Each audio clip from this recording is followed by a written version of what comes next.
नमस्कार विद्यार्थी मित्रांनो. याआधी माझे 3 व्हिडिओ लेक्चर्स झालेले आहेत जे आपण ऐकलात, ज्यांचं शीर्षक होतं syllabus discussion 1, syllabus discussion 2, syllabus discussion 3.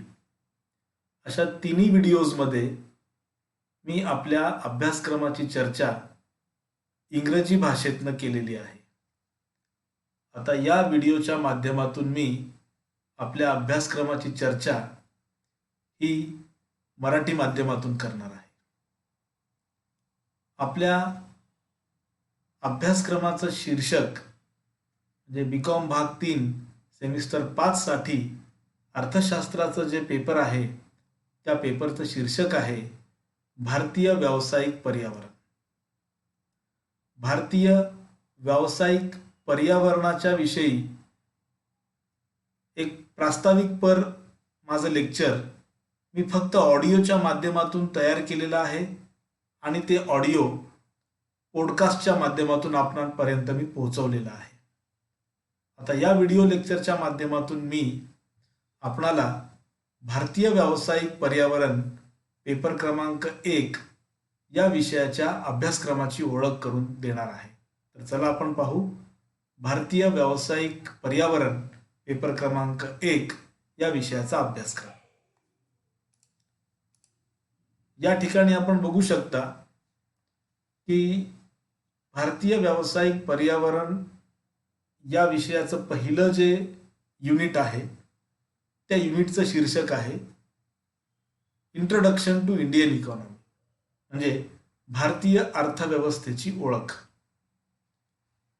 या पहिल्या युनिटमध्ये आपण हे 4 घटक अभ्यासणार आहोत.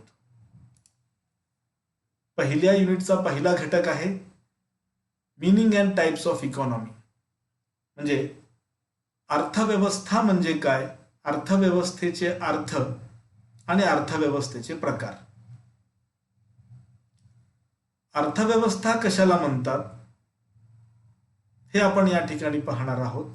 जसे की आपल्याला माहिती आहे, भारतीय अर्थव्यवस्था, अमेरिकेची अर्थव्यवस्था, चीनची अर्थव्यवस्था, जपानची अर्थव्यवस्था, इतर कुठल्याही देशाची अर्थव्यवस्था. ही अर्थव्यवस्था म्हणजे नेमकी काय असते हे आपण या ठिकाणी पाहणार आहोत. त्यानंतर अर्थव्यवस्थेचे प्रकार आपण अभ्यासणार आहोत. या अर्थव्यवस्थेच्या प्रकारांमध्ये 3 प्रकार आहेत: capitalist economy, socialist economy and mixed economy, म्हणजे भांडवलशाही अर्थव्यवस्था, समाजवादी अर्थव्यवस्था आणि मिश्र अर्थव्यवस्था. भांडवलशाही अर्थव्यवस्था म्हणजे अशी अर्थव्यवस्था की ज्या अर्थव्यवस्थेत उत्पादनाच्या घटकांची मालकी ही खाजगी व्यक्तींकडे असते. समाजवादी अर्थव्यवस्था म्हणजे अशी अर्थव्यवस्था की ज्या अर्थव्यवस्थेत उत्पादन घटकांची मालकी ही सरकारकडे किंवा सार्वजनिक यंत्रणेकडे असते. आणि मिश्र अर्थव्यवस्था म्हणजे अशी अर्थव्यवस्था की ज्या अर्थव्यवस्थेत समाजवादी अर्थव्यवस्थेचे काही अंश आणि भांडवलशाहीचे अर्थव्यवस्थेचे काही अंश आपल्याला पाहायला मिळतात. म्हणजे दोन्ही अर्थव्यवस्थांच्या सह अस्तित्वाला आपण मिश्र अर्थव्यवस्था असे म्हणतो. हे आपण या पहिल्या युनिटच्या पहिल्या घटकामध्ये आपण अभ्यासणार आहोत. त्यानंतर पहिल्या युनिटच्या दुसऱ्या पॉइंटमध्ये, दुसऱ्या घटकामध्ये आपण कॅरेक्टरिस्टिक्स ऑफ इंडियन इकॉनॉमी म्हणजे भारतीय अर्थव्यवस्थेची विविध वैशिष्ट्ये आपण अभ्यासणार आहोत. तसे भारतीय अर्थव्यवस्थेची आपल्याला 14 ते 15 वैशिष्ट्ये अभ्यासता येतात. म्हणजे उदाहरणार्थ जर पाहायचं झालं तर भारतीय अर्थव्यवस्था ही कृषीप्रधान अर्थव्यवस्था आहे. वाढती लोकसंख्या भारतीय अर्थव्यवस्थेमध्ये आपल्याला पाहायला मिळते. बेरोजगारीचं प्रमाण अधिक आहे, दारिद्र्याचं प्रमाण अधिक आहे, उत्पन्न आणि संपत्तीची विषमता आहे. भारतीय अर्थव्यवस्थेचं आणखी एक वैशिष्ट्य म्हणजे बचतीचं प्रमाण या ठिकाणी कमी आहे. कॅपिटल जनरेशन म्हणजे भांडवल निर्मितीचं प्रमाण कमी आहे वगैरे असे सारखे आपण भारतीय अर्थव्यवस्थेचे जवळपास 12 ते 15 वैशिष्ट्ये आपण या ठिकाणी अभ्यासणार आहोत. त्यानंतर तिसरा जो मुद्दा आहे त्या तिसऱ्या मुद्द्यामध्ये आपण national income growth and composition म्हणजे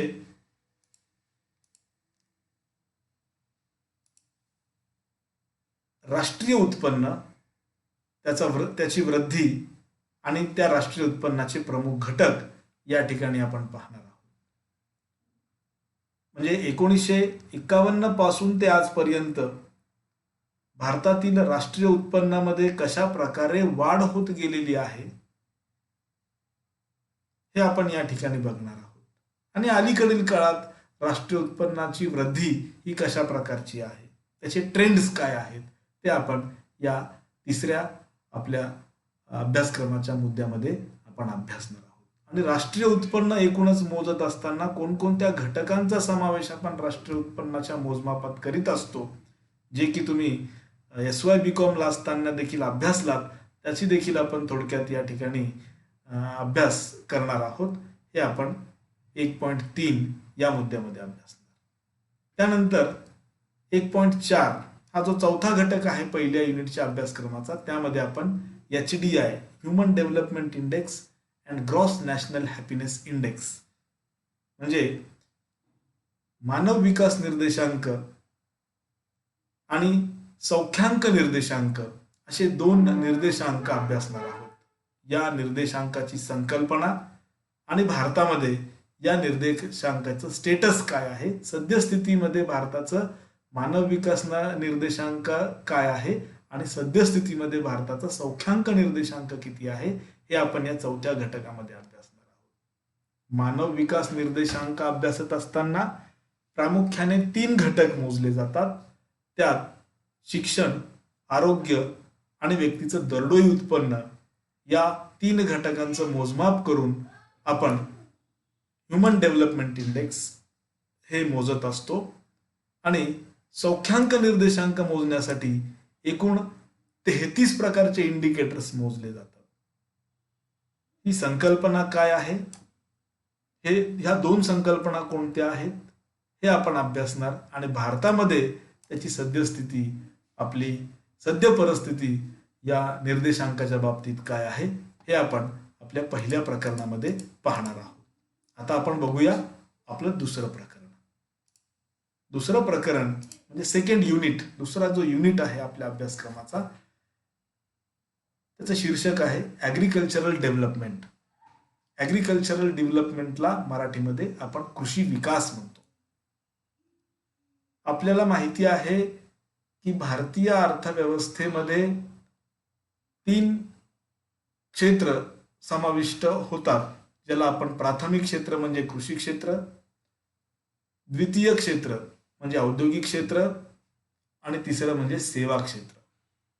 त्यापैकी कृषी क्षेत्राशी संबंधित असणाऱ्या ज्या काही समस्या किंवा कृषी क्षेत्राशी संबंधित असणाऱ्या ज्या काही बाबी आहेत त्यांचा अभ्यास आपण या दुसऱ्या प्रकरणात करणार आहोत.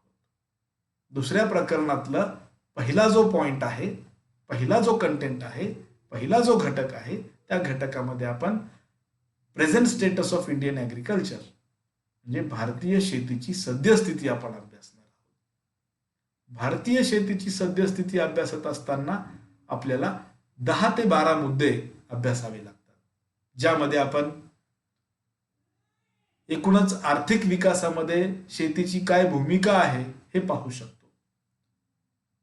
देशातील रोजगार पातळीमध्ये कृषी क्षेत्राचा वाटा किती आहे, देशातील एकूण राष्ट्रीय उत्पन्नामध्ये कृषी क्षेत्राचा वाटा किती आहे, देशातील एकूण निर्यातीमध्ये कृषी क्षेत्राचा वाटा किती आहे, देशाच्या लोकांना अन्नधान्यांचा पुरवठा किंवा उपलब्धता करून देण्यामध्ये कृषी क्षेत्राची भूमिका काय आहे, ह्या सगळ्या गोष्टी. त्याचबरोबर देशामध्ये शेतीची जी सद्यस्थिती आहे ती परिस्थिती कशी आहे हे आपण या पहिल्या घटकामध्ये, दुसऱ्या प्रकरणाच्या पहिल्या घटकामध्ये आपण अभ्यासणार आहोत.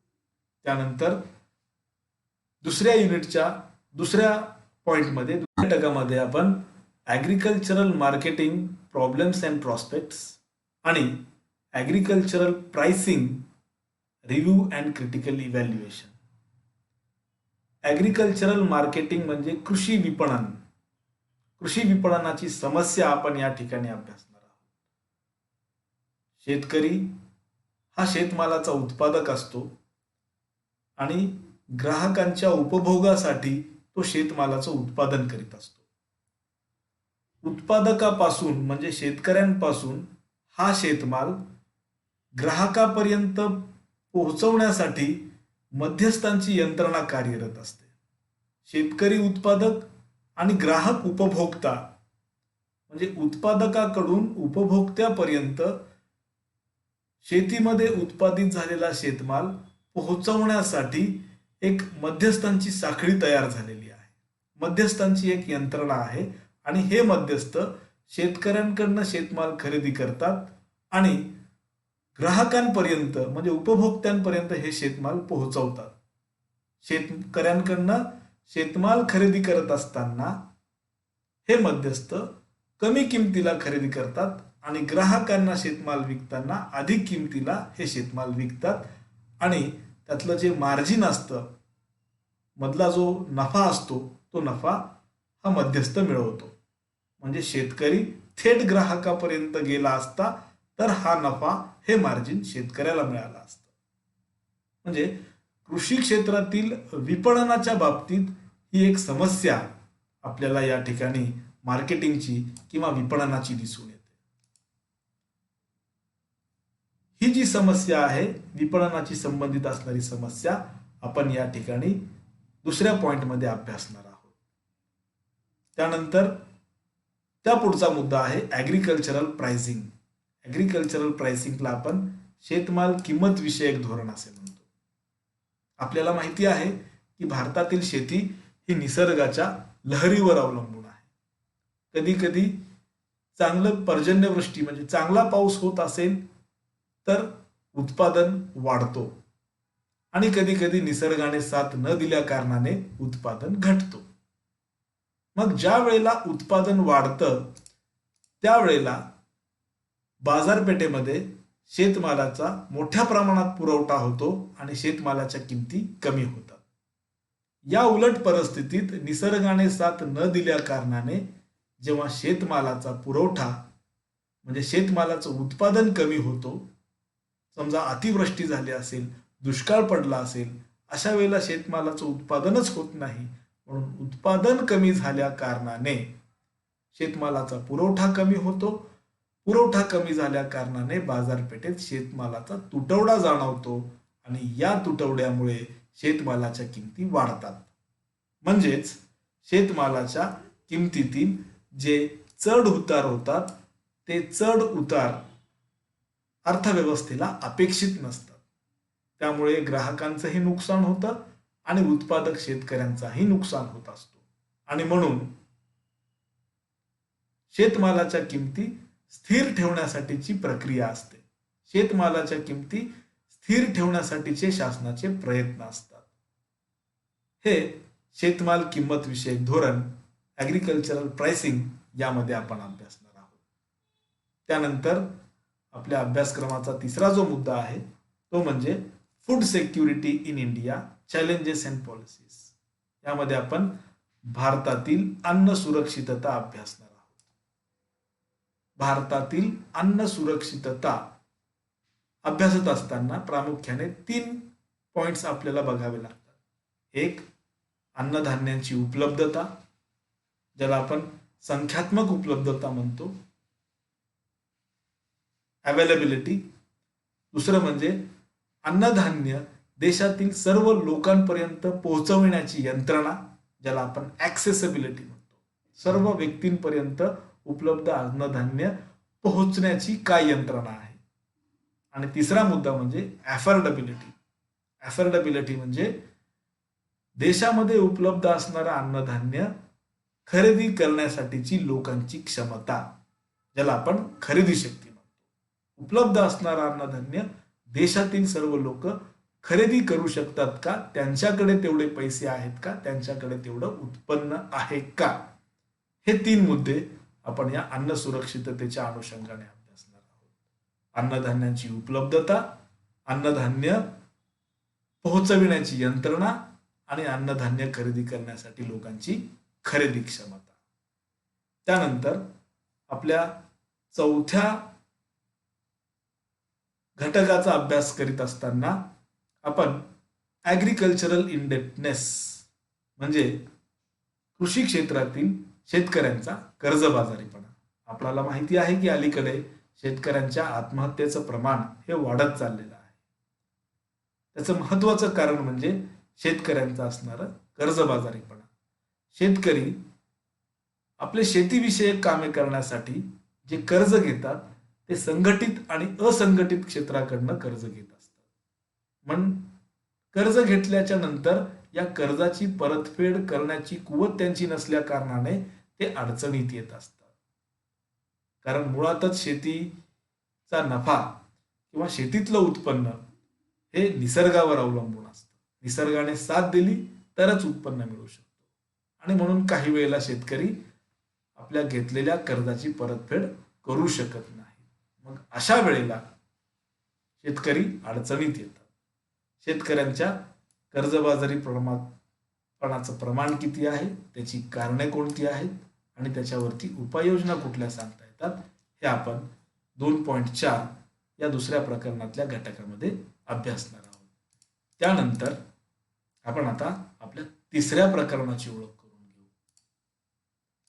तिसऱ्या प्रकरणामध्ये आपण भारतातील औद्योगिक क्षेत्र, इंडस्ट्रियल डेव्हलपमेंट, औद्योगिक विकास आपण अभ्यासणार आहोत. यामध्ये पहिला जो मुद्दा आहे त्या पहिल्या पॉइंटमध्ये आपण इंडस्ट्रियल पॉलिसी पोस्ट 1991, भारतातील औद्योगिक धोरण पोस्ट 1991 म्हणजे 1991 नंतरची औद्योगिक धोरणे यांचा आपण आढावा घेणार आहोत.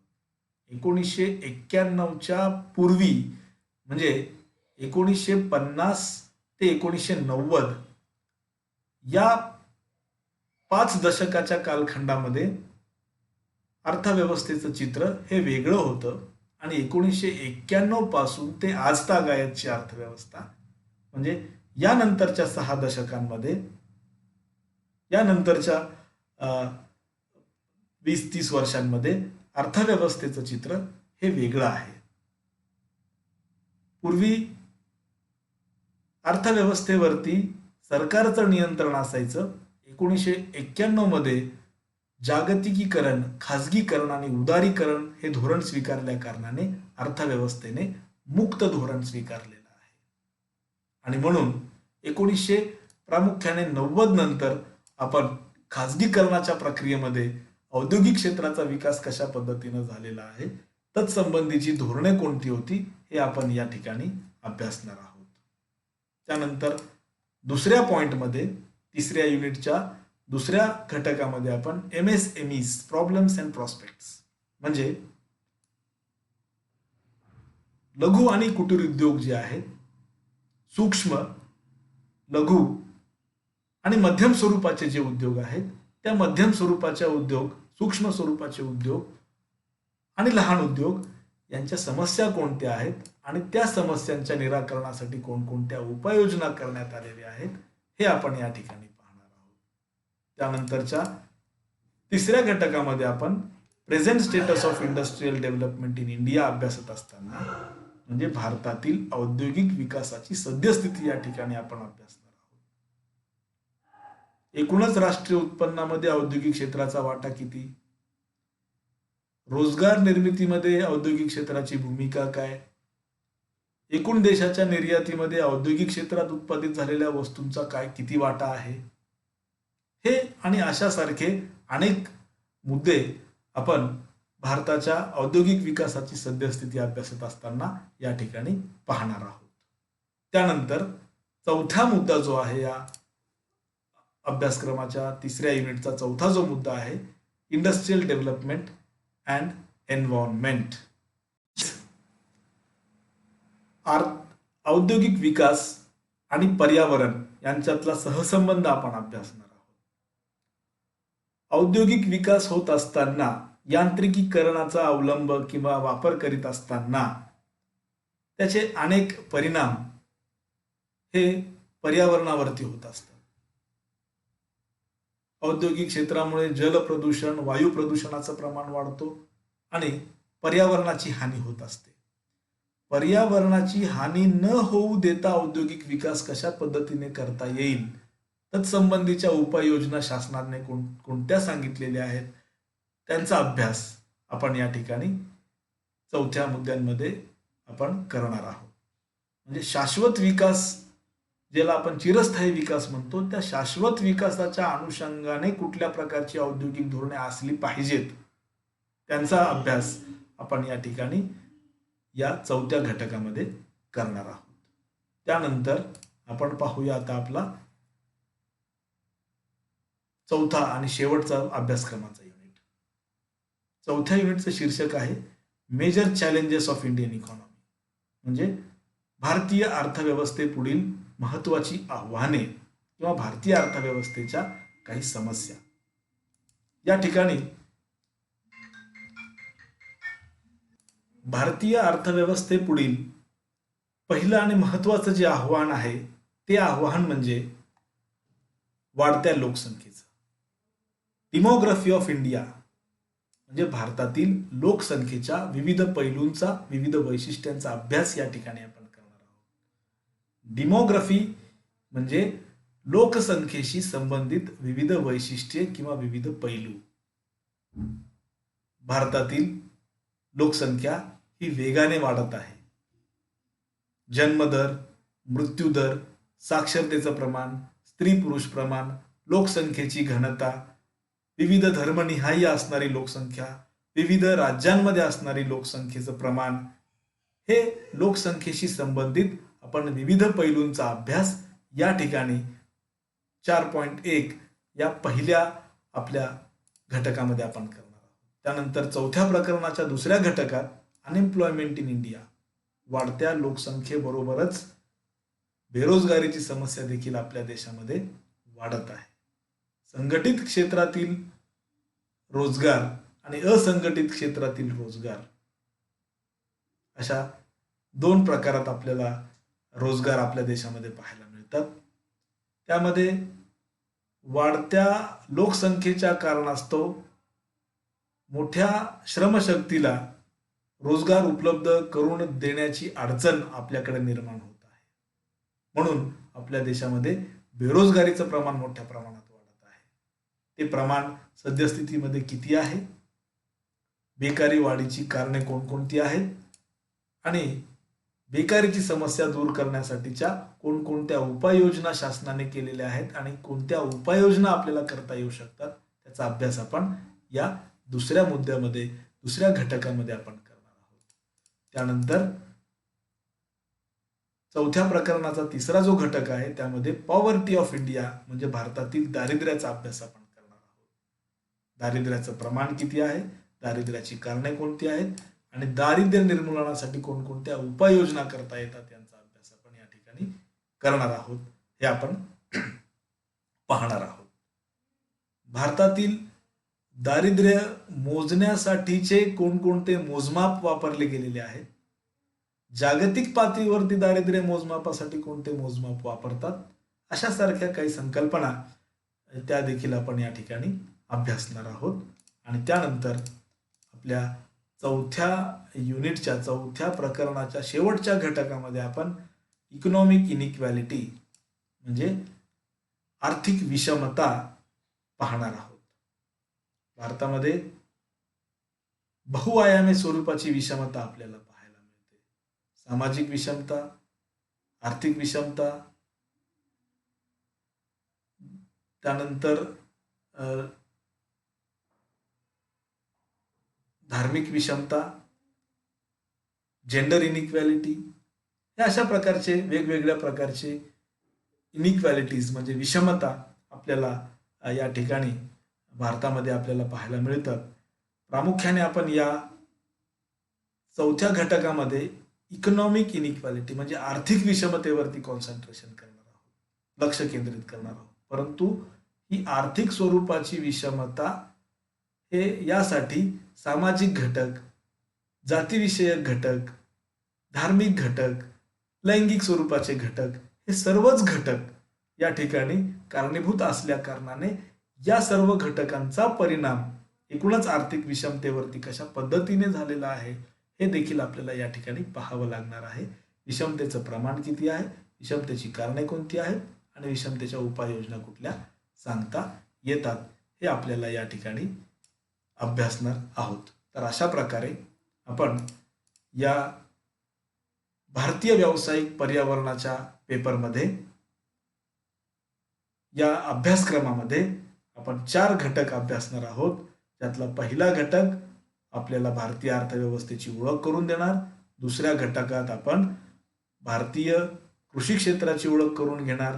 तिसऱ्या घटकामध्ये आपण औद्योगिक क्षेत्राचा विकास अभ्यासणार आणि चौथ्या घटकामध्ये आपण भारतीय अर्थव्यवस्थेपुढील असणारी आव्हाने आपण अभ्यासणार. तर अशा प्रकारे आपल्याला या अभ्यासक्रमाची चर्चा या ठिकाणी आपण केलेली आहे आणि आता माझ्या पुढील लेक्चरमध्ये मी आपल्या पहिल्या प्रकरणाच्या अभ्यासक्रमाला सुरुवात करणार. धन्यवाद.